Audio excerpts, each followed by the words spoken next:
Subject হিসেবে ব্যবহৃত হতে পারে ইট। ইটের অনেক ব্যাপক ব্যবহার আছে। আমরা ইটের ব্যবহার হিসেবে বলতে পারি যে আমরা ইট কি হয় অনেক ক্ষেত্রে কোনো বস্তুবাচক কোনো কিছুকে নির্দেশ করতে আমরা ইট ব্যবহার করে থাকি। যেমন আমরা একটি উদাহরণ দেখি, I have written a letter, আমি একটি চিঠি লিখেছি। এটা একটা বস্তুবাচক একটা বিষয়, কোনো অবজেক্ট বোঝাতে। And one to get it posted, এই যে ইট দ্বারা এই লেটারকে বোঝানো হয়েছে। লেটারের রিপ্লেসমেন্টে আমরা কি ব্যবহার করেছি? ইট ব্যবহার করেছি। কোনো বস্তুর পরিবর্তে আমরা প্রোনাউন হিসেবে ইট ব্যবহার করে থাকি।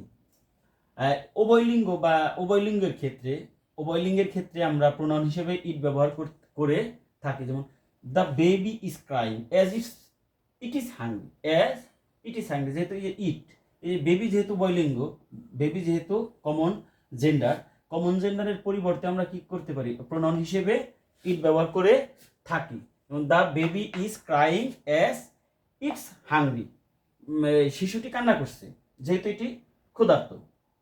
আমরা ইতর পানিবাচক কোনো ক্ষেত্রে, ইতর পানির ক্ষেত্রে আমরা প্রোনাউন হিসেবে ইট ব্যবহার করি। যেমন I have a pet cat, আমার একটি পোষা বিড়াল আছে। I have a pet cat and I love it very much. এই যে ইটটা ব্যবহৃত হয়েছে কি?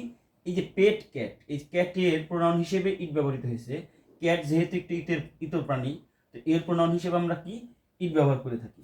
সেন্টেন্সের ইন্ট্রোডাক্টরি সাবজেক্ট যখন নির্দিষ্ট থাকে না, সেই ক্ষেত্রে আমরা ইন্ট্রোডাক্টরি হিসেবেও সাবজেক্ট হিসেবে ব্যবহার করতে পারি। ইন্ট্রোডাক্টরি সাবজেক্ট হিসেবেও আমরা কি করি?